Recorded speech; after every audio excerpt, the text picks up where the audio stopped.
Hello बच्चों, आप सभी का स्वागत करता हूं। मैं विशाल भार्गव। मैं आपको भौतिक विज्ञान फिजिक्स के बारे में सामान्य जानकारी आज की क्लास में प्रदान करूंगा। तो आज की क्लास जो है वो हमारे कक्षा 11th और 12th के लिए है। तो उनकी एक समझ क्रिएट करने वाला हूं कि फिजिक्स भौतिक विज्ञान एक्चुअल में है क्या।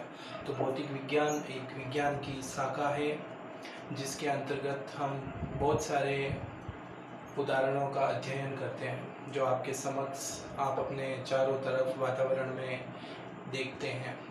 तो हम सिंपल तरीके से बात करें तो फिजिक्स को मैं दो तरीके से डिवाइड करना पसंद करूंगा। फिजिक्स को हम दो तरीके से समझा सकते हैं आपको। तो फिजिक्स को दो तरीके से समझाने का तात्पर्य है, एक तो मैं स्थूल रूप से समझाऊंगा आपको, स्थूल प्रभाव जो फिजिक्स का हमारे दैनिक जीवन में स्थूल प्रभाव पड़ता है।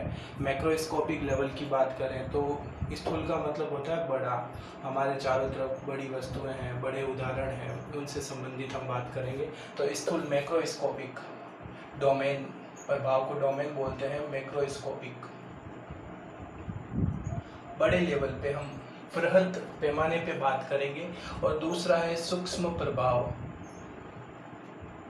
सूक्ष्म प्रभाव माइक्रोस्कोपिक। तो हम फिजिक्स को दो तरीके से डिवाइड करके पढ़ना पसंद करेंगे, एक तो है स्थूल प्रभाव, दूसरा है आपका सूक्ष्म प्रभाव जो मैक्रोस्कोपिक माइक्रोस्कोपिक है। अब कहेंगे आप कि सर ये स्थूल प्रभाव जो है वो क्या होता है। तो स्थूल प्रभाव के आधार पर हम भौतिक विज्ञान के कुछ वर्गीकरण करेंगे जो आपके समक्ष 1 by 1 करके मैं आपको समझाऊंगा। जैसे मैं स्थूल प्रभाव में बात करूं तो सबसे पहले मैं बात करता हूँ यांत्रिकी, जिसको हम बोलते हैं मैकेनिक्स। मैकेनिक्स क्या होती है, हमारे दैनिक जीवन में मैकेनिक्स यांत्रिकी से संबंधित क्या क्या उदाहरण हैं, उन सब के बारे में हम एक संक्षिप्त जानकारी इकट्ठी करेंगे। तो मैकेनिक्स में हम क्या क्या पढ़ने वाले हैं। मैकेनिक्स में हम न्यूटन भाई साहब को पढ़ेंगे।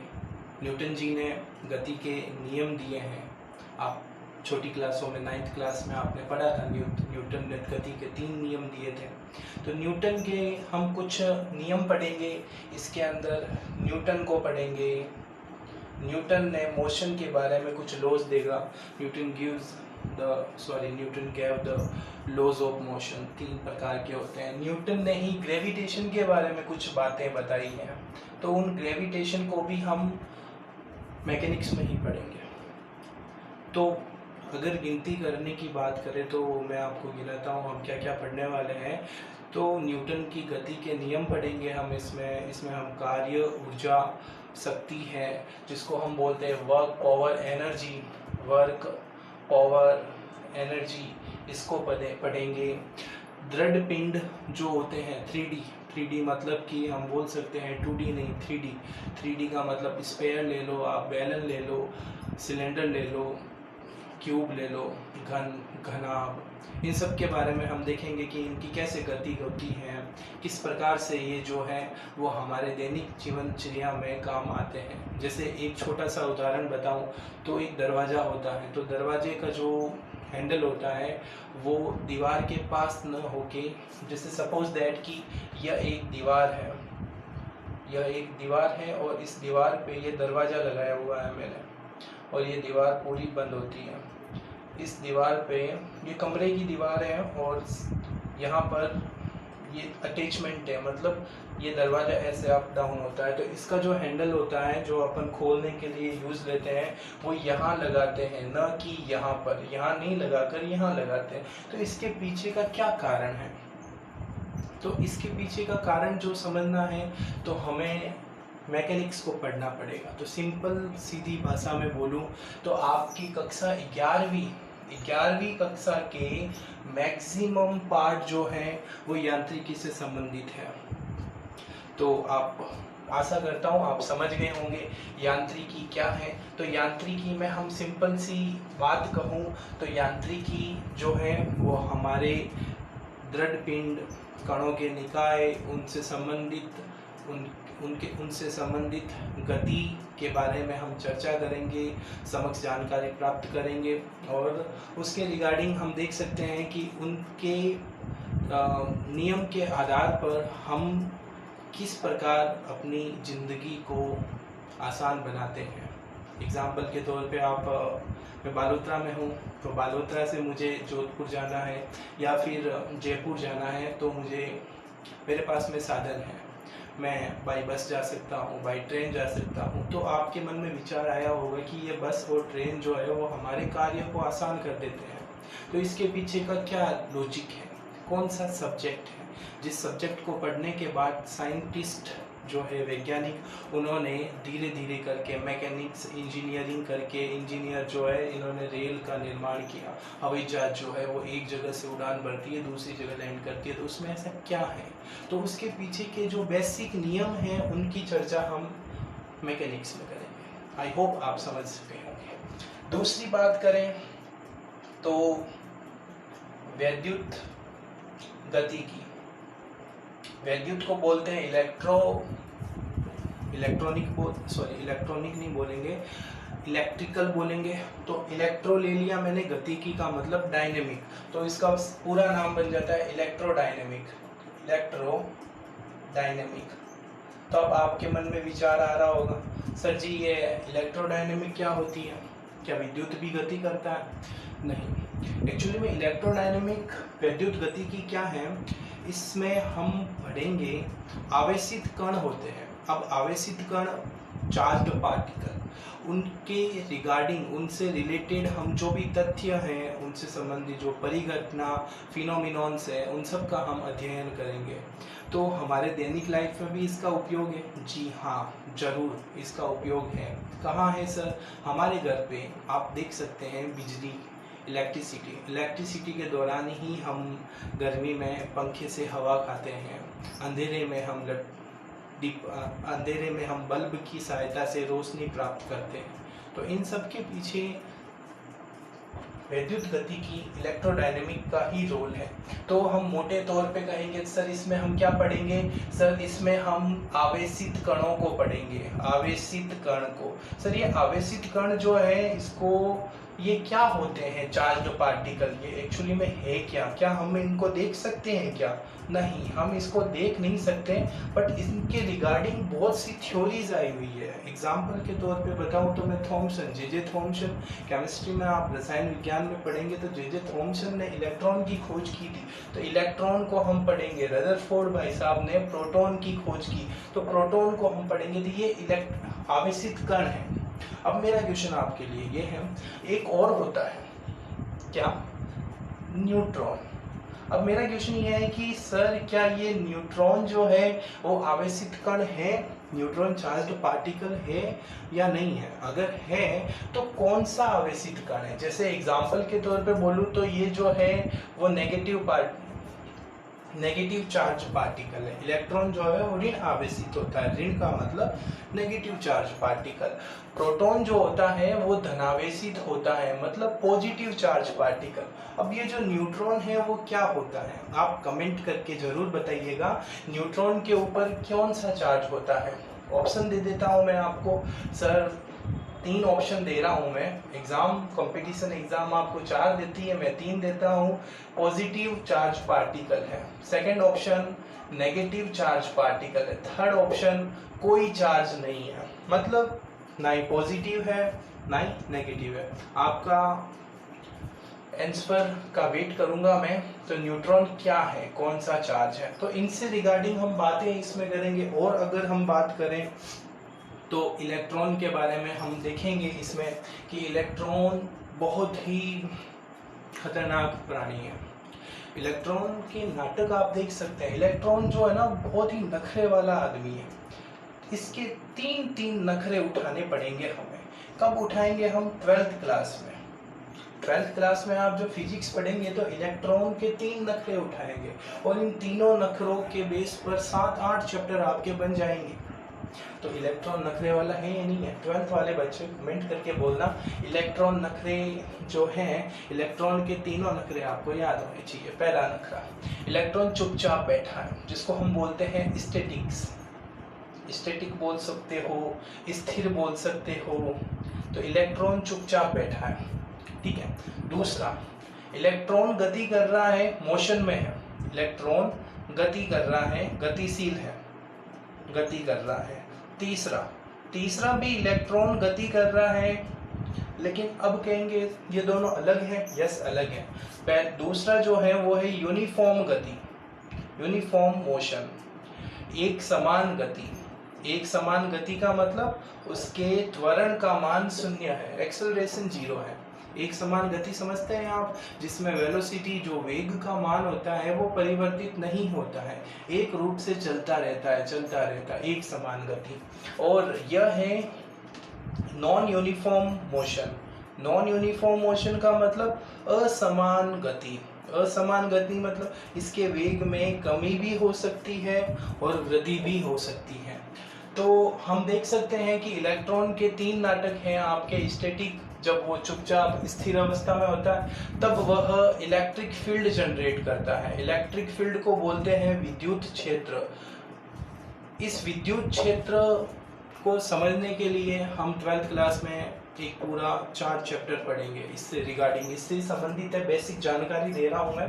और जब ये जब स्थिर, अब ये पहला पॉइंट आपके दिमाग के अंदर आप चिपका दो, क्या है कि जब इलेक्ट्रॉन स्थिर अवस्था में होता है तो वह अपने चारों तरफ विद्युत क्षेत्र को उत्पन्न करता है। दिमाग के अंदर रख दीजिएगा, ये बात याद होनी चाहिए, ठीक है। When electron is in static position then it produce the electric field। Second बात, जब इलेक्ट्रॉन एक समान रूप से गति करता है, जब इलेक्ट्रॉन एक समान रूप से गति करता है तो वह क्या उत्पन्न करता है? वह इलेक्ट्रिक फील्ड उत्पन्न करता है। और क्या उत्पन्न करता है? मैग्नेटिक फील्ड उत्पन्न करता है। दूसरा नंबर, ध्यान से सुनना आप, जब स्थिर था तब विद्युत क्षेत्र उत्पन्न किया, लेकिन जब एक समान रूप से गति कर रहा है तब विद्युत क्षेत्र उत्पन्न करेगा, लेकिन साथ में यह चुंबकीय क्षेत्र भी उत्पन्न करेगा। ये लो जी, ये भी 2 चैप्टर आपके तैयार हो गए इस दूसरे वाले नाटक से। अब तीसरी की बात करें तो तीसरी वाली बात नॉन यूनिफॉर्म, असमान गति। तो असमान गति जो है वो क्या है? इलेक्ट्रॉन की, इसका क्या प्रभाव पड़ेगा, आइए देखते हैं। तो जब इलेक्ट्रॉन असमान रूप से गति करता है तो वह इलेक्ट्रिक फील्ड जनरेट करेगा, इलेक्ट्रॉन है, करेगा ही। चलो, मैग्नेटिक फील्ड जनरेट करेगा, यस करेगा। क्यों करेगा? क्योंकि वो गति कर रहा है। अब असमान का क्या इस पे प्रभाव पड़ा? तो असमान का प्रभाव पड़ा इलेक्ट्रोमैग्नेटिक वेव। अब ये गुरुजी, इलेक्ट्रोमैग्नेटिक वेव क्या है? ऐसी वेव जिसमें इलेक्ट्रिक कंपोनेंट, मैग्नेटिक कंपोनेंट एक दूसरे के परपेंडिकुलर होते हैं। विद्युत चुंबकीय तरंगे, आप अपने दैनिक जीवन में बहुत सारे विद्युत चुंबकीय तरंगे देख सकते हैं। यहाँ तक कि ये जो प्रकाश होता है ना, लाइट, जिसके कारण आप मुझे देख पा रहे हो, ये भी एक तरीके से विद्युत चुंबकीय तरंग है। तो आइए लिख देते हैं हिंदी मीडियम बच्चों के लिए, विद्युत क्षेत्र, चुंबकीय क्षेत्र और विद्युत चुंबकीय तरंगे, इलेक्ट्रोमैग्नेटिक वेव। देखिए ये शॉर्ट फॉर्म में लिख रहा हूँ मेरे पास में, एक्चुअली मैं, आप समझ सकते हैं, बातें समझना बहुत ही इम्पोर्टेंट है, क्योंकि 12th के अंदर आप जब जाएंगे या बड़ी क्लासों में जाएंगे तो हर बार विद्युत क्षेत्र या इलेक्ट्रिक फील्ड नहीं लिखा जाएगा, उसको थोड़ा शॉर्ट फॉर्म में लिखा जाएगा। एक लाइन में 2-2 बार आएंगे, फिर बार बार लिखना उचित भी नहीं है, तो आसान हो जाता है। तो आप समझने की कोशिश करना। तो इलेक्ट्रॉन के 3 नाटक है दिमाग के अंदर सेट, कौन कौन से? First, second, third. स्थिर, एक समान रूप से गति और असमान रूप से गति। क्या उत्पन्न करता है? पहले वाले में विद्युत क्षेत्र, दूसरे वाले में विद्युत क्षेत्र चुंबकीय क्षेत्र, तीसरे वाले में विद्युत क्षेत्र चुंबकीय क्षेत्र और विद्युत चुंबकीय तरंग। इंग्लिश मीडियम आप भी देख सकते हैं, आसान टॉपिक है। वैसे हम वापस ये चैप्टर पढ़ाएंगे तब डिस्कस करेंगे। तो ये 12th के अंदर हम पढ़ने वाले हैं। कैसे? जैसे मैंने आपको बोला, यांत्रिकी, मैकेनिक्स को हम 11th में पढ़ेंगे मैक्सिमम। इसी प्रकार जो वैद्युतिकी है इसके हम 12th में पढ़ेंगे। इसमें भी 6-7 चैप्टर है, इसमें भी 6-7-8 चैप्टर है, तो हम देख लेंगे। तीसरी बात करते हैं, जो आपने 10वीं क्लास में पढ़ के आए हो, नए नए बच्चे हो, तो नाम से आप जान पाओगे कि मैं किसके बारे में बात कर रहा हूँ। तो हिंदी मीडियम वाले बच्चे, अगर आप जानते हो तो थम्स अप समझते हो आप, अंगूठा, तो थम्स अप का चिन्ह करके भेजोगे हाँ सर इसको तो हम जानते हैं। तो प्रकाशिकी, जिसको हम इंग्लिश मीडियम के लिए लिख देते हैं ऑप्टिक्स। ऑप्टिक्स को नाम से पता चल रहा है कि इसमें हम पढ़ेंगे प्रकाश को। किसको पढ़ेंगे? प्रकाश को, लाइट को। लाइट से संबंधित जो भी फिनोमिनॉन है, परिघटनाएं हैं, जैसे अपवर्तन, परावर्तन, व्यतिकरण, ध्रुवण, बहुत सारी घटनाएं हैं, total internal deflection. Okay, 1 by 1 करके मैं आपको गिनाता हूँ को कितनी घटनाएं हैं, तो ध्यान से सुनिएगा। अपवर्तन, रिफ्रैक्शन, परावर्तन, रिफ्लेक्शन, प्रकीर्णन, स्कैटरिंग, टोटल इंटरनल रिफ्लेक्शन, पूर्ण आंतरिक परावर्तन, व्यतिकरण, इंटरफेरेंस, ध्रुवण, पोलराइजेशन। तो बहुत सारी ऐसी घटनाएं हैं, तो इन सब का हम अध्ययन करेंगे। इसके रिगार्डिंग, इससे जैसे एग्जाम्पल वो पूर्ण आंतरिक परावर्तन, तो पूर्ण आंतरिक परावर्तन के बेस पर हमने हमारी लाइफ में क्या उत्पन्न किया है। उदाहरण के तौर पे आप, अभी तो मोबाइल फ़ोन का ज़माना है, लेकिन आज से जस्ट 15-20 साल पहले की बात करें तो मोबाइल फ़ोन इतना प्रचलन में नहीं था। उस समय लैंडलाइन, घर पे जो टेलीफोन होता है उसका प्रचलन था, और उसका जो वायर होता था वो वायर सामान्य वायर से थोड़ा अलग होता था, जिसको हम बोलते थे ऑप्टिकल वायर। उस ऑप्टिकल वायर को बनाने के पीछे का कारण देखें तो टोटल इंटरनल रिफ्लेक्शन ही बताता है। आपने 10वीं क्लास में पढ़ा होगा क्या होता है टोटल इंटरनल रिफ्लेक्शन। जैसे ही ऑप्टिक्स में पढ़ाऊंगा आपको अच्छे से बताऊंगा। बस अभी मैं आपके दिमाग में इससे संबंधित ज्ञान उत्पन्न कर रहा हूँ कि एक्चुअल में हम क्या पढ़ने वाले हैं। ये जो नाम है ये कुछ अक्षरों का मतलब, ये 7 डिजिट है, ये फिजिक्स 7 डिजिट में क्या क्या छुपा हुआ है उन सबको हम देखने वाले हैं आज की क्लास में। संक्षिप्त वर्णन देखेंगे। तो आइए, लाइट से संबंधित हम जानकारी, अब आप अगर थोड़ी बहुत नॉलेज रखते हैं तो मुझे आपसे क्वेश्चन पूछना है कि लाइट जो है उस लाइट का वेग कितना होता है। ये वापस दूसरा क्वेश्चन है आज के लिए। कमेंट बॉक्स में मुझे इसका आंसर चाहिए कि लाइट का वेग जो है, प्रकाश का वेग, वो कितना होता है। What is the value of velocity of light, प्रकाश के वेग का मान कितना होता है। ओके, चलो तीसरी बात नहीं, तीसरा क्वेश्चन आपसे नहीं है, आपके छोटे भाई बहनों से है। आप पूछना उनको क्वेश्चन कि हमारे जिंदगी में प्रकाश का सबसे बड़ा स्रोत जो है वो कौन सा है। Which is biggest source of light in our life. हमारे लाइफ में प्रकाश का सबसे बड़ा सोर्स कौन सा है। आपको भली भांति पता है, कुछ बच्चे तो लिखने भी वाले हैं कि इसका आंसर क्या है, लेकिन आपको नहीं, आपके छोटे भाई बहनों को ही पूछना है, ये उनके लिए क्वेश्चन है। तो तीसरा क्वेश्चन, 3 क्वेश्चन हो गए। मैं बात करता हूँ स्थूल प्रभाव में। हमने सबसे पहले यांत्रिकी पढ़ा, फिर विद्युत गतिकी पढ़ा, फिर प्रकाशिकी, ऑप्टिक्स पढ़ा, और चौथा पॉइंट हम जो पढ़ने वाले हैं वो है थर्मोडायनेमिक्स, उष्मागतिकी। अब नाम से आप जान सकते हैं कि उष्मागतिकी, उष्मा से कुछ फीलिंग आ रही है, उष्मा, हीट के बारे में हम देखेंगे। थर्मोडायनेमिक्स, देखिए आप लिखने में अपना फोकस मत रखिएगा, क्योंकि इसके रिगार्डिंग जो नोट्स हैं, पीडीएफ है, वो मैं आपको प्रोवाइड कर दूंगा। अभी बस आप मुझे ध्यान से सुनिए, एक बार नहीं 2 बार देखिए इस वीडियो को, तब जाके आपके माइंड में एक कंसेप्ट क्लियर होगा। तो मैं बता देता हूँ, मैंने ये बताना भूल गया कि ये कौन सी क्लास में हम पढ़ेंगे, तो ये हम 12th क्लास में देखेंगे। ठीक है, चलो उष्मागतिकी, थर्मोडायनेमिक्स की बात करते हैं। तो थर्मोडायनेमिक्स में हम क्या पढ़ने वाले हैं सर? थर्मोडायनेमिक्स में हम हीट को पढ़ेंगे। हीट क्या होता है? उष्मा होता है। और किसको पढ़ेंगे हम? टेम्परेचर को पढ़ेंगे। टेम्परेचर क्या होता है? ताप होता है। और इन दोनों में अंतर क्या होता है वो मैं आपको उस टाइम बताऊंगा। आप समझ रहे हो ना मुझे मैं क्या कहना चाह रहा हूँ। हीट और टेम्परेचर, उष्मा ताप सेम नहीं है, अलग है।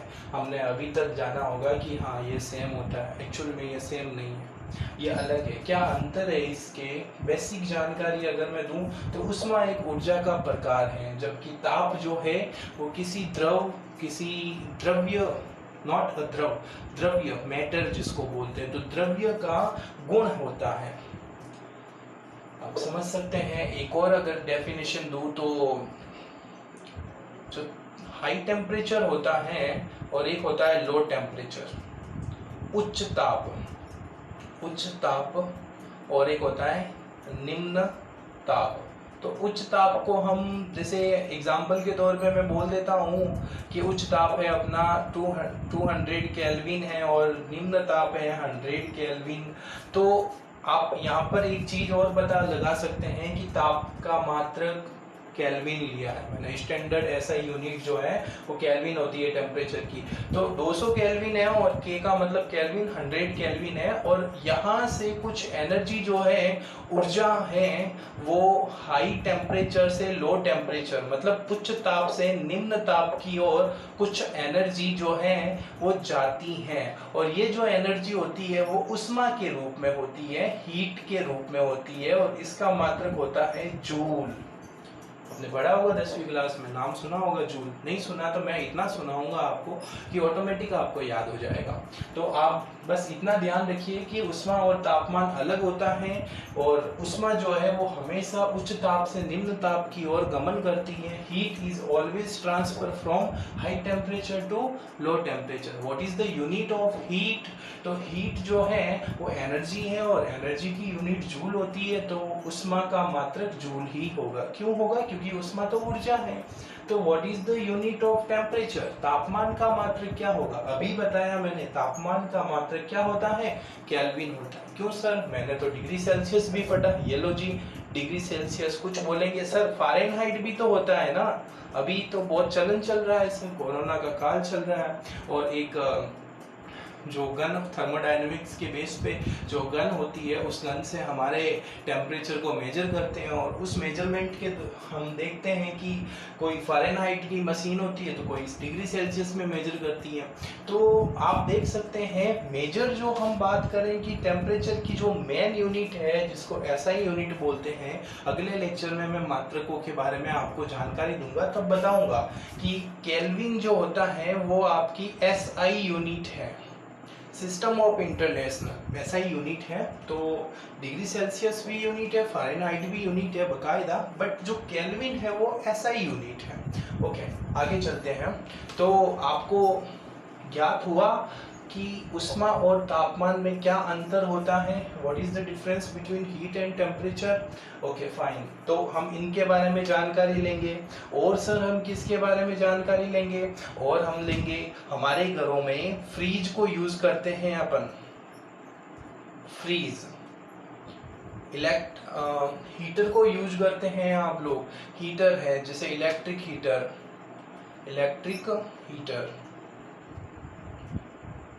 या फिर इस एक और नाम में नया नाम लिख रहा हूं, इलेक्ट्रिक इंजन, सॉरी फ्रीज, और एक और नाम दे रहा हूं मैं, हीट इंजन। क्या होता है सर ये? फ्रीज को तो हम जानते हैं सर, इसको कभी देखा नहीं है हमने, तो मैं बता देता हूँ कि हीट इंजन जो है वो वही इंजन है जो आपके बाइक में यूज करते हैं, वो एक इंजन है, हीट इंजन नहीं है, वो इंजन है। लेकिन इंजन जो है वो हीट इंजन का ही प्रकार है। इनडायरेक्टली अगर हम बोले तो एक ऐसा इंजन जिसको मैं हीट एनर्जी दूं तो वो मुझे मैकेनिकल एनर्जी प्रोवाइड करें, तो उसको बोलेंगे हीट इंजन। मतलब गर्मी दूं, आपको पता हो तो पुराने जमाने में कोयले वाली ट्रेनें चलती थी, उसमें कोयला डालो ट्रेन चलेगी, कोयला डालो ट्रेन चलेगी। आज भी कुछ ऐसा ही है, कोयले की जगह आज डीजल का यूज कर रहे हैं, कुछ आने वाले दिनों में इलेक्ट्रिसिटी का यूज करेंगे। तो ये इंजन की क्वालिटी है कि इंजन कौन सा है, उस इंजन के बेस पे हम बता सकते हैं कि कौन सी एनर्जी को कौन सी एनर्जी में हम कन्वर्ट करेंगे। हिंदी में बोलूँ तो इंजन को हिंदी में इंजन ही बोलेंगे। तो इंजन जो होता है वो ऊर्जा को एक रूप से दूसरे रूप में रूपांतरण करता है। तो इनका नाम क्यों लिखा, इनकी हम दक्षता पढ़ेंगे, एफिशिएंसी पढ़ेंगे इसमें, दक्षता। ऐसे देखा जाए तो थर्मोडायनेमिक्स जो है वो बहुत ही बड़ा सब्जेक्ट है, बहुत ही विस्तृत भाग है इसका, लेकिन हमारे जो 11th और 12th के सिलेबस को देखा जाए तो इतना बड़ा नहीं है इसमें। तो आपको टेंशन लेने की जरूरत नहीं है। बाकायदा हमने स्थूल प्रभाव को देखा, फिजिक्स के 2 प्रभाव हमने देखे, बड़े पैमाने पर स्थूल प्रभाव मैक्रोस्कोपिक, और छोटे पैमाना जो है सूक्ष्म प्रभाव। छोटा है, नाम छोटा, तो इसके जो सिलेबस का जो आंकड़ा है वो भी अपना छोटा ही होगा। ओके, तो हम इसको देखते हैं अब। तो हम 3 अक्षरों में इसका काम तमाम करते हैं, जैसे मैं एटॉमिक, मॉलिक्यूलर और न्यूक्लियर, हिंदी में बोलूं तो परमाणविक,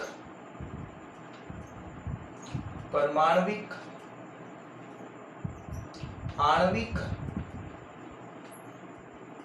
नाभिकीय, इनसे रिगार्डिंग फिनोमिनॉन्स को, परिघटनाओं को हम स्टडी करेंगे। अब सर ये नाम तो हमने देखे हैं, क्या होता है एटॉमिक? हाँ, एटम की खोज किसने की? बेसिक क्वेश्चन, जानकारी होनी चाहिए आपको। नहीं जानकारी है तो मैं बताऊंगा, कोई दिक्कत नहीं है, मैं किस काम का। तो एटॉमिक क्या होता है? एटम से संबंधित। सर एटम क्या होता है? तो डाल्टन के अनुसार एटम एक इंडिविजिबल पार्टिकल है। डाल्टन का नाम सुना होगा 10वीं क्लास में। तो डाल्टन ने बताया कि एटम जो होता है, परमाणु जो होता है, वो एक अविभाज्य कण होता है, जबकि उस एटम के अंदर, परमाणु के अंदर भी 3 पार्टिकल होते हैं, जैसे प्रोटॉन, न्यूट्रॉन, इलेक्ट्रॉन। इनके संदर्भ में हम जानकारी जुटाएंगे सूक्ष्म प्रभाव में। अब एटम छोटा होता है, जो एटम होता है उस एटम की जो परास होती है वो 10 की घात